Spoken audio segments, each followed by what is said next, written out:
right, well, good morning, New Hope.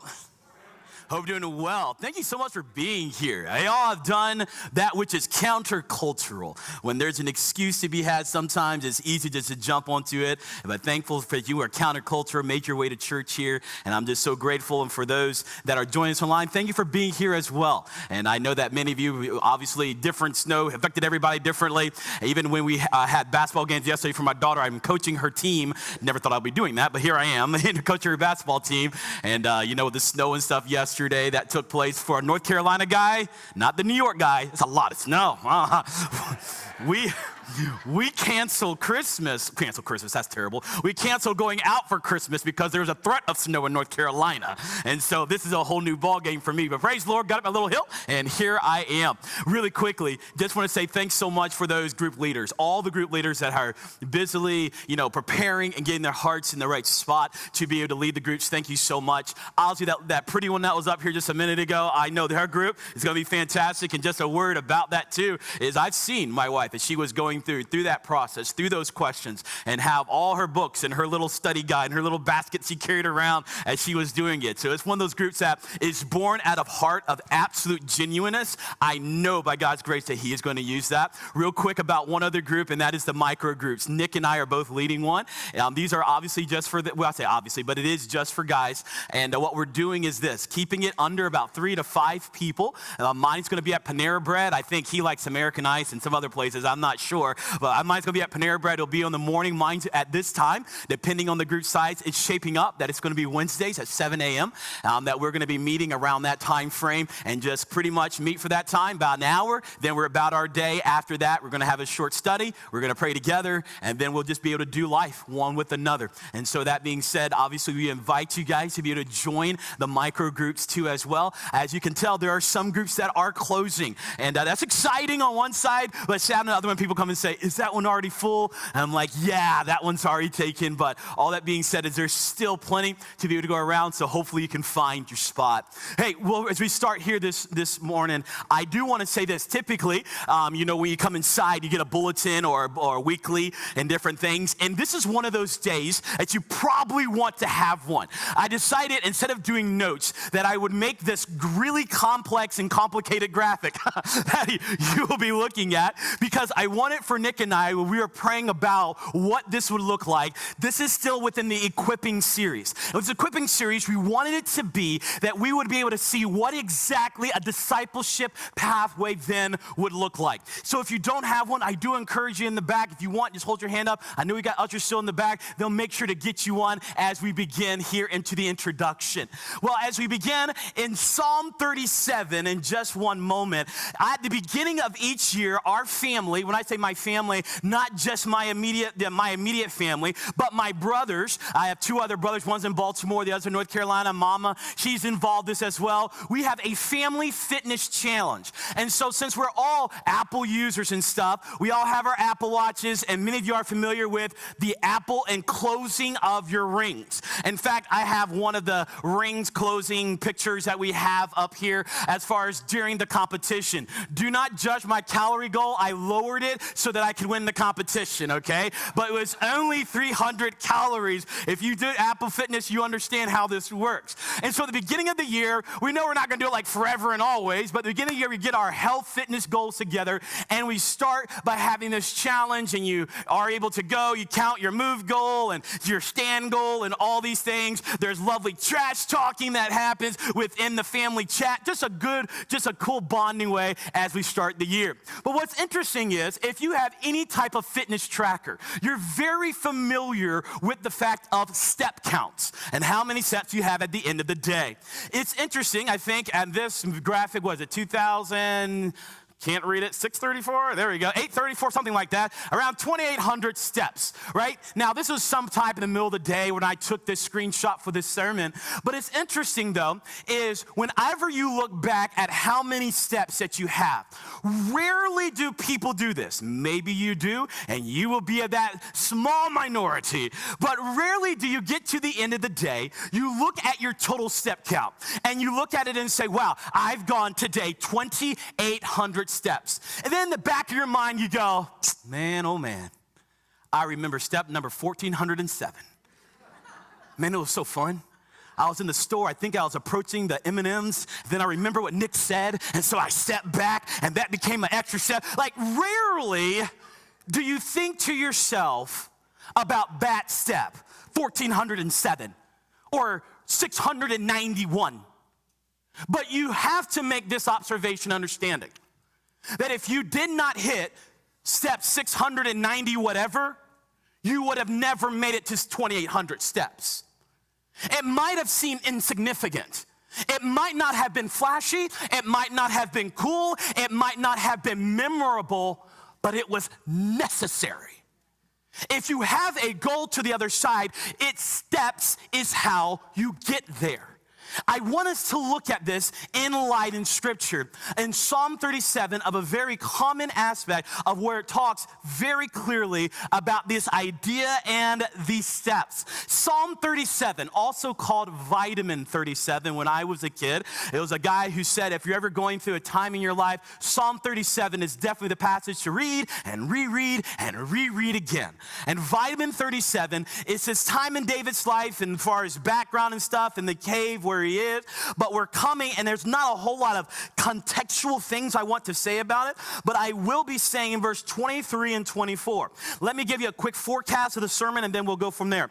What I'm going to do is I'm going to walk through these two verses. As I walk through the two verses, I'm going to stop short right before we hit the end of the verse. I'm then going to use the back graphic that's on your bulletin as the one point. Then I'm going to come back, and I'm going to finish up the passage ending in verse number 24. So just so you have an idea of exactly what we're looking at. And even as we're reading, I'm just letting you know that, typically we use the ESV here at the church. I mean, I know there's an assortment. I'm a weird bunch. I read Old Testament CSB, New Testament ESV. I memorize King James. So I have my reasoning of why I memorize and do a plethora of different ones. However, in this case, I will be preaching from the King James. Because of the specific wording, it's going to come out to the same end, I understand. But there's some words I really want us to highlight in the King James in Psalm 37, starting in verse number 23, where the Bible says this: the steps of a good man are ordered by the Lord, and he delighteth in his way. Though he fall, he shall not be utterly cast down. For the Lord upholdeth him with his hand. Let's have a word of prayer. We're going to look at this, your next step. Father, I thank you for the Bible. I thank you for what you teach us. Use your word. Empty me of myself. Fill me with thy spirit to say the things you'd have me to say during these moments together. Lord, I thank you for the ones who have gathered. Thank you for the ones who have gathered online too as well. Lord, I thank you for the intentionality, Lord, to be in your house today. And I really do pray, Lord, that we really would zone in. And Lord, and be ready today at the beginning of this year to really just figure, what's this next step? What does this look like? May we personalize it, may we internalize it, and may you use your word to direct us in the way that we should go. We so thank you for everything you've done, and thank you for all that you will do. In Christ's name, we certainly pray it all. Amen. I don't want to live here, but at the beginning of this, I always want to highlight what the verse does not say. And again, I'm not saying you're going to create doctrines about what it does not say, but I think sometimes for observation's sake, it's good to see what it does not say. In the beginning in Psalm 37, starting in verse 23, it says, the steps of a good man. It does not say the aspirations of a good man. It does not say the great plans and desires of a good man. You see, even when you go into the New Testament, Jesus does not look at his servant at the very end and say, well done. He says, well done, thou good and faithful servant. He doesn't say, you had a really good heart. He doesn't say, you had some really good plans. And I thank God that you have some good plans. You never did it, but you have some really good plans, faithful servant. He says, well done, thou good and faithful servant.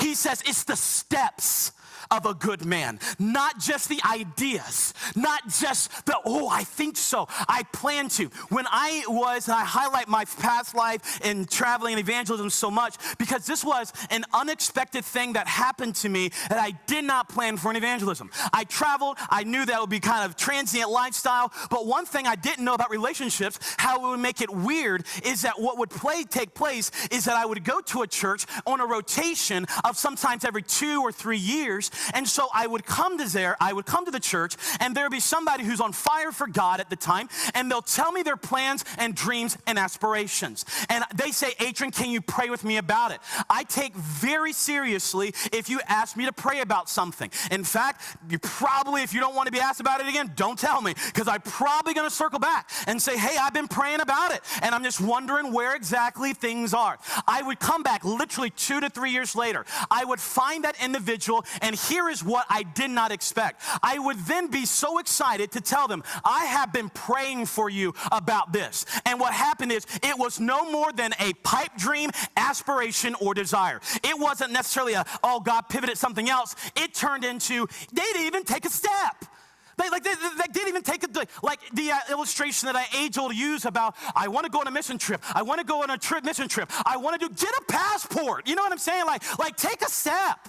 Like, it's one thing just to keep saying, I want to do it. I want to do it. I want to do it. Take a step. No one's signing you up. There's just not something. I'm just, at some point down the line, it says this: take a steps of a good man. Not just the plans, not just the really articulated desires, the steps. And of course it says of this passage, of a good man, a good person, a good woman. Obviously, even you can see it's in italics if you do have a King James right now. It's the steps of a person, the steps of a man. And here it is, are ordered by the Lord. So this denotes the idea of intentionality. You order something from Amazon, right? You order something. Now, with Alexa being on the wall, you can accidentally order stuff, but for the most part, you intentionally are making an order. When you sit at a restaurant, it's not by happenstance. You get the menu out and say, this is what I desire. And so it says, these steps that we're talking about, they are ordered. They are then planned by your Creator.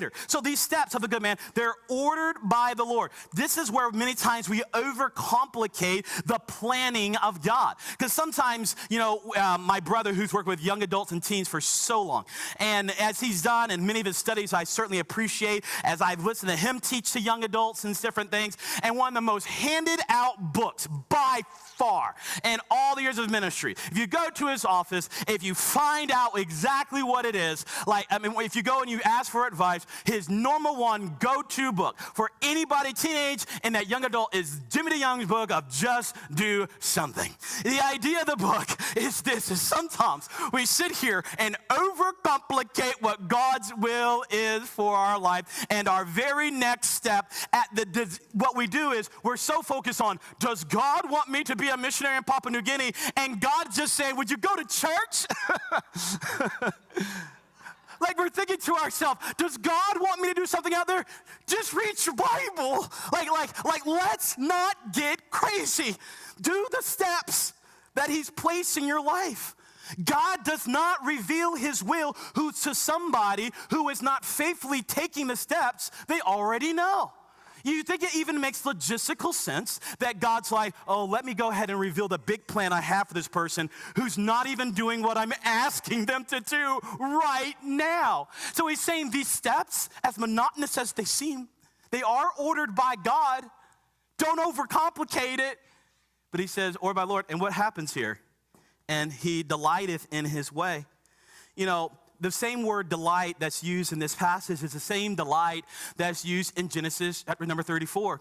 I know that Shechem and Dinah is literally a rated PG-13 R story. I'm not going to describe it, but I am just saying, if you know the story of Shechem and Dinah, then you know the word delight is the word that was used for Shechem as it defined Dinah. Now, with that being said, and not going into details of that story, understand that the idea is this: that a person, as they're taking their steps, they are having excitement. They are excited about the path that God has set before them. So, here's what I want to do.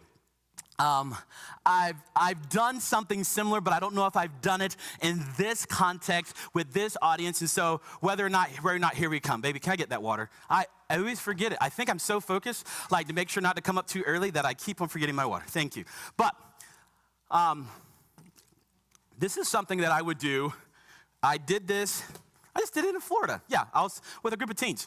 And I was like, there's about a couple hundred teens inside the school. And I said, all right, teens. And so just pretend you're the teenagers for just a minute, right? I said, we were all inside the, we were like, you know, they had different plans and stuff that they were doing, and they're getting ready because I think it was coming. Anyway, I don't remember the entire context. But I said, all right, here's what I want. I'm going to say a word, and when I say a word, I want you to say the first appropriate word that comes to your mind, okay? You say, yeah, you're that kind of speaker. I am when I go speak to teens. And I was like, appropriate word that comes to your mind. And all the teens are excited, like, sure, you know, whatever it is. And so I would say the word like sky, and they would say blue or something, right? So I'm going to try it. Ready? So I'm going to say a word. First, appropriate word. Adults, come on, let's be real now. Appropriate word that comes to mind. Ready? Car. Wow. Transmission, wheels. Okay. Something I know people are passionate about. How about this? Sports. Football. Okay. How about this? Food. Chicken, all. Let's try weather. Okay, everybody got that on the mind. I did that a couple of times just to kind of get the feel of the room. After I did it, I then said this, all right? Now, here's what I'm going to do. The next one that I say, I do not want you to respond. In fact, I'll embarrass you mightily if you respond after I say the next one. And so everybody's got their mouth shut. They're ready to listen. And I said, only answer it inside of your mind. And here was my next word. I said, school. And I watched the contortionist of the face. I said, church. You see, I went through a list. I said, parents. After I went through that list and they have in their mind, they're making faces, they're kind of like, you know, doing all of what they're doing. See, sometimes, here's what I was pointing out, is that I said, hey, I don't know many of you inside this room, teenager, but I said that I can just guess that if you are here right now, it's because that God has ordained that you have the parents that you have. That's providence. You cannot look at God and say, he didn't look down at you and go, oh, my bad, I didn't know that you're going to be raised by this parent or that parent. God knew full well the parents that you would have. And God knew full well that in this culture, in this context, that school is part of your existence and your growing. So I am going to take a stab in the dark. Not knowing many of your names, I went through and I said, I believe that school, and I can also make the argument that your parents as well. I can unequivocally, biblically say that is God's will for your life. So therefore, students, I would then ask this question. Could it be the words you just thought in your mind is what you feel about God's will for your life? Let's be real. If you believe God has you at the job you're at, then what that word is, could it be that that's how you feel about God's will for your life? You see, what he says is the steps of a good man. So these steps, they're ordered by the Lord. So this is God's plan. It's not by accident. And he delighted. So that means he's saying, God, I am grateful for the steps that you have placed in my path. He delighteth in his way. And then it says this, though he fall. So it's almost like the expectation is you will mess up. You know why? Because you and I will. You're going to take steps, and as you're taking steps, you're going to fall. See, if you don't have stories of messing up, it would then indicate that you haven't done things in that arena. Right? You see, like sometimes some people will be like, oh no, I tried to read my Bible, Adrian. I tried, and I tell you what, I didn't get nothing out of it. Adrian, I tried to pray, and I tried to have a prayer life, and I was so embarrassed. I fell asleep while I was praying. Adrian, I tried to witness to somebody, and no, the words all got jumbled up, and it didn't make any sense. These are the steps that are necessary. When you say, I fell asleep, praise God. That means you've prayed longer than 2 minutes. If you've walked away from your Bible and say, I don't even know what happened, praise God. You decided to read something than just one little devotional paragraph and one little spotted verse and move about your day. Why? Because these are steps. And thus what's going to happen is they're not all going to fall the way you think. And sometimes we're taking these as our war stories of why not, when they're actually in the category of why you should. Because this is it. This is what the steps that steps you should be taking in our life should be is they're ordered by the Lord. He delighteth in his way. Though he fall, he shall not be utterly cast down. Meaning, bro, you fell, but this ain't the end. You know, I enjoy, as God's called me into ministry. When I was 16, I started preaching at that age. And I can tell you 3 times in my life, and I was ranking them because I'm just that weird, I preached so terribly that I actually walked to my wife at the end of the service. This was Monday Night Vermont, that it was so bad. I just said, I'll meet you in the car. I don't want to talk to anybody. I do not want to fellowship. I will meet you in the car. I couldn't get it together. I don't know what happened. It was a Monday night youth activity, New Jersey. I went the next day and apologized to the camp director. I said, I don't know what happened. I'm telling you, man, like I could not get it together. You will fall. It won't go the way you think. It's not the end. Because it's not be utterly cast down. It's not the end. So what? Maybe that was in God's sovereign plan to humble your little self and myself to make sure that I continually walk with him and take the right steps. He shall not be cast down. And we'll get to the last part. For the Lord upholdeth him with his hand. We'll get to that in the end. If you have your little thing, it'll be on the screen. In just a moment, it'll be on the screen.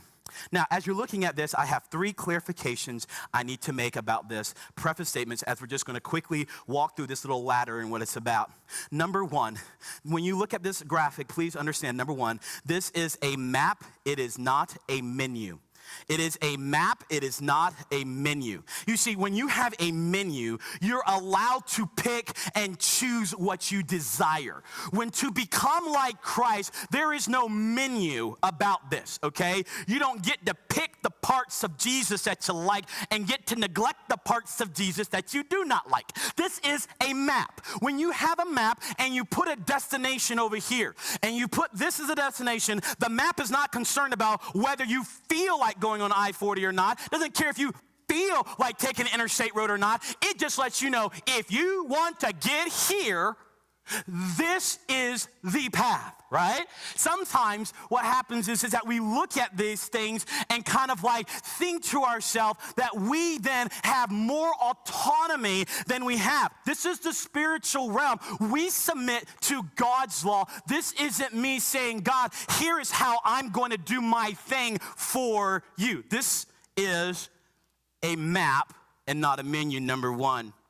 Number 2, this is about clarity, not comparison. You see, whenever you see a ladder, I believe in Western culture specifically, we first look at the top rung and says, well, what's the top? And I'll just make sure I hit the top. I got to climb this ladder. I got to make sure I take my next step. I work hard. I've worked from the bottom and I've worked way up. So now you're giving me a spiritual challenge, huh, Adrian? All right, crack those little spiritual knuckles and you're going to figure out how you're going to do this. This is not a situation of where you come with a competitive spirit. This is no more for clarity because this is who we are becoming. This is not a checklist of just doing. But actually the mentality that some would have would be almost like a 9-year-old just because they have done something that a 30-year-old has done, that a 9-year-old now says, oh, I'm ready to be a grown-up, right? You look and says, no, you still have to grow. You still have to become. You can't rush the process. Just because you pay a bill doesn't make you a responsible adult. Just because you pay a bill one time. This is the same thing. We are becoming more like Christ, not just checking off the boxes of doing the things that Christ has said. Are you with me? Number 1, it's a map, not a menu. It tells us how to get somewhere, and let's make this 1.2 as well. Spiritually speaking, it tells us how to get somewhere because we don't have the autonomy. If you want a marriage that honors God, he gives you a map. You don't get to pick and choose. You want to have kids that love Jesus. Look, there's a map. You don't get a menu to do the ones you feel like doing, the ones you don't want to do. If you want that, like what I'm saying is, there's the destination, and the Word of God has the destinations, and it's a map, to get there, spiritually speaking. There's a map. And also this is about clarity, not competition. And lastly, this is about progress and not perfection. Okay? Because this can maybe seem overwhelming to some because you're on the opposite side of this. You're not the one that's cracked your nose spiritually. You're the one looking at a ladder and being like, oh my goodness, I don't even want to think about that. It's a matter of it's a matter of progress, not then perfection. Now, we're going to unpack that just a little bit more as we go into this. And so can we see the graphic there up on the screen? Because we have these 4 key things, and this is very unique to New Hope. This is just how we see the Word of God. Man, people use different words, different titles, different pathways and stuff, but this gives me and my mind and discipleship, this is where we are running to. Is this something that, hey, Nick and I might feel, hey, look, this might be something to change? Absolutely. But we try to be rooted in Scripture as we first begin to look at the idea of belong, believe, become, and then going beyond. Let me quickly go first off with belong, that rung that you see there at the bottom. And John 1:39, this is when Jesus, this is our example, and he's telling people to come and see. This is the idea of people who come to New Hope Fellowship Church. This is the idea, is that they absolutely belong here. I do not care what church background you have. You belong here. I do not care if you have been in a situation and you think that God is so awful and terrible, you still belong here. Like, look, I don't care how you vote. I don't care your views about different things. If you are an image bearer of the Lord Jesus Christ, we want you to know you belong. You can come. Man, come to our worship service. Come to every activity that we have. Come, and you will hear about our Savior. Come, and come. There never be a Sunday where you do not feel like you cannot invite somebody. Let there never be an activity where you have to think twice whether or not there's somebody, well, they come from this kind of background, Adrian. Well, they might be, a little bit this or a little bit that. I'm saying come. Jesus said, come and see. You belong. You see that we have the idea of come, attend services, attend these things. Here, come to New Hope. There's New Hope class. Come, here we are. It's not even run by the pastors. It's run by people who have been to church so that there's really just nothing trying to give you some type of just glorious view. Come to these classes. Come just to know what we're about. Then we see this idea of why are we inviting everybody and their brother? Well, they did it in the New Testament when they were inviting everyone to come to this banquet. But then we move to believe. Why? Because we want you to believe in Jesus Christ. We want you to know, Acts 16:31, that Jesus Christ alone is sufficient for salvation. That when there are people in this room singing, oh, how wonderful, oh, how marvelous, when they were singing that song, it came from a heart that realized that they were in a position that they could never earn the favor of God in their entire existence, no matter how good they were. And so just like when I was 7 years old and I heard that truth and I believed on the Lord Jesus Christ for salvation, come, believe. Then when we see these core disciplines of following the Lord Jesus Christ, these are, I put some lists of baptism, church membership, tithing, these core spiritual rhythms. You say, why do you have those specifically? Because, my friend, this is like the building block, whatever you want to call, of after belief. What happened after they were saved? They were then baptized. Look at in Scripture and even the Ethiopian eunuch. What happened with church membership? You somehow explain Acts 2:22 and verses 41 and 42 and tell me somehow that you are not connected to a local assembly, a body of believers. You explain Galatians chapter number 5 to me without being connected to an association, a church member. You explain it to me, but Matthew 28, you look in the matter of baptism, these are core spiritual matters. These are ones that we're kind of like, well, we're kind of iffy on the whole, baptism. No, we're not. Matthew 28 says very clearly what happens. Go into the world and preach the gospel to every creature. What does he say? Baptize them in the name of the Father, the Son, and the Holy Spirit, teaching them to observe all things whatsoever I have commanded you. You continue and you say, what happens then? We ask, obviously, that we use our gifts within the church, using in the idea of serving. I'm going to keep on going quickly as we go up to become. Because now what happens is now that we believe these core spiritual rhythms are part of our being, what happens is you start realizing, hey, you know what? I'm kind of like hanging out with these people a little bit more. And you know what? These people are kind of my people. You know what I mean? Like, I'm becoming. Like these people who at first maybe you were kind of like, I don't know about them. They're a little bit, believe a whole lot more. Now you're finding like, I'm doing great group with them. I'm kind of doing life with them. I'm kind of, when I have a situation, I kind of call those people. You know, I'm not siloed out of work, church, and everything else siloed out. No, these are people that are part of my everyday. You see, then what happens is I begin to then multiply, which is at Matthew 28 and in 1 Corinthians chapter number 12, with the idea of once I then become part of that body and I am blessed by using my gifts in this body, I then have usually I do a buck thing and a Joyce thing, and I start sharing my faith. I start telling what Christ has done for me to others. After I continue to do that, I want to invest in others, group leaders, as they're investing in others, as they are doing this. They're like, you know what? I'm not sure how much and there are many who feel insufficient, and I'm not throwing Vicky under the bus, but Vicky Hamilton, as she was getting ready, her first time leading group, I love the way that she came to it. She was like, you know what? I'll go pray about it. I'm not really sure, but I'll go pray about it. You know what? She didn't even realize she was becoming. She didn't realize becoming, and then she went and prayed about it, and you know what? God said, go ahead and do it. And you know what she's doing? She's leading, because now she's pointing other people to say, you know what, this God I serve. Like, I do want you to know, and even though I might feel a little bit insufficient, it's who I'm becoming, and I kind of want others to be able to know. Then you go into this, and actually the whole message was going to be Matthew 16, and maybe during the next Equip series, the entire sermon will be what this beyond is all about. But I'll just give you the quick little snapshot, and that is this. It's like, this is where Christ is your life. Like, this is when Jesus in Matthew 16, Jesus had all these people following him, thousands and thousands. And this is literally how it went. You read all the parallel accounts. He has all these people. It's like this moment Jesus stops, he turns around, and then he has his Sunday morning Easter crowd. And he looks at them and says this, all right, if you want to follow me, here's what you need to do. All right, you need to hate your father and mother and brother and sister, meaning the idea is the love you have for me is so great that it would appear as hatred to the affection that you have for others. He looks at it and says, hey, look, if you are willing, if you want to take your hand and go to the plow and turn back, you are not even fit. What I'm saying is he like sins and says, if you want to follow me, you come and die to yourself. You're done. Your ambitions, your desires, your everything is looked through the lens of Jesus. This is what some people are like, you know, when we were in ministry, people would have this, you know, different pendulum swings of how they felt about us in ministry. And I see the Glens over there, they were in ministry and served in missions. And I don't know if y'all had the same experience, but it was almost like a way where people would be like, oh, I pity you. Oh, you poor people. Oh, my goodness, your poor wife. Oh, my goodness, your poor kids. Oh, my goodness, you travel here, you travel there, travel there. And then there's people who get it, of like, you travel a lot, that stinks. But that's what Jesus said do for you, right? Yeah. Makes sense, because he's worth it. Y'all went to Africa, right? Yeah. I mean, it's pretty hard in some conditions. Yeah.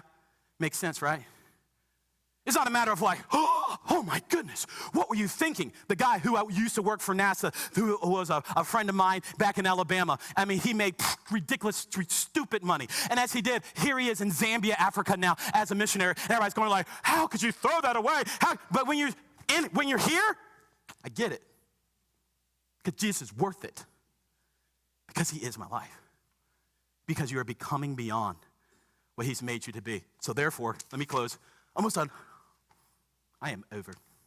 I hate going over. I hate going over. For he upholdeth him with his hand, real quick. Okay, I'm going to ask. Second service I might do it. So I'm going to ask for you, I want you to be able to push yourself by God's grace to take a step where he's going to have to uphold you with his hand. Can we stop with safe step Christianity? I think I can do it. I think I can. I really think I can. I got it. Like, no, take a step, man. Like, this is what God's asked you to do. This is the direction you want to take the step, man. You see, like, you know, this marriage retreat that we have coming up, whatever it is, you want to work in your marriage, and you have not everybody can, but maybe you can. Take the step, bro.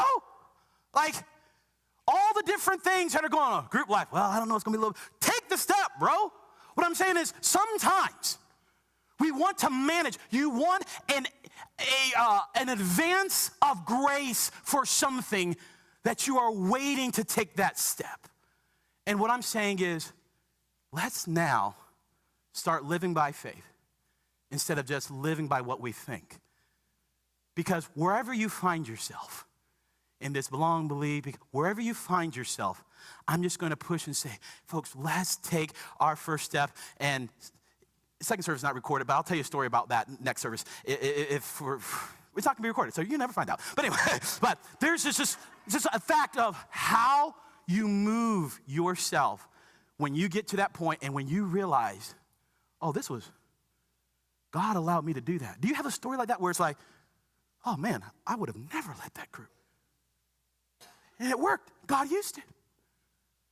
I would have never stepped into that role to serve, but I would have never told that friend. I don't know what happened. I was over there telling somebody about Jesus, and I was about like the people that I had been like, wow, they're so awesome. And now it's like, I didn't know what was happening. I'm doing it. Where the Lord upholdeth him with his hands. Let's pray. Father, I'm thankful for your goodness to us. I'm thankful that you allow us to, Lord, walk with you.